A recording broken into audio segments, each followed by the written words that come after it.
Hola chicas y chicos, bienvenidos a su canal, Ana la Cubana.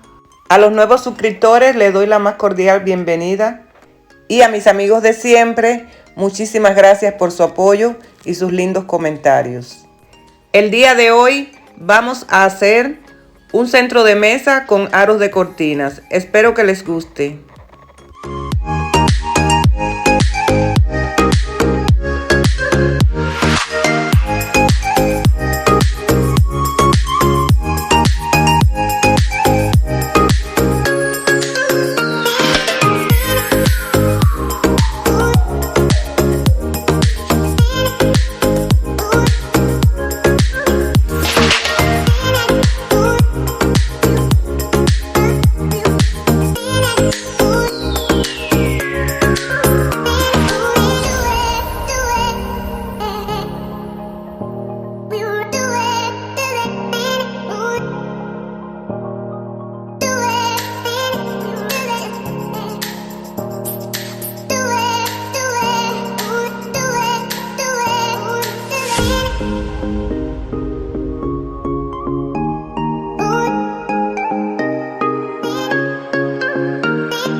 También necesitamos una cajita, pero como no tenía en casa ninguna del tamaño que yo quiero, la voy a hacer con este pedazo de cartón que estuve reciclando.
Muchísimas gracias por haberse quedado hasta el final de este video. Espero que les haya gustado.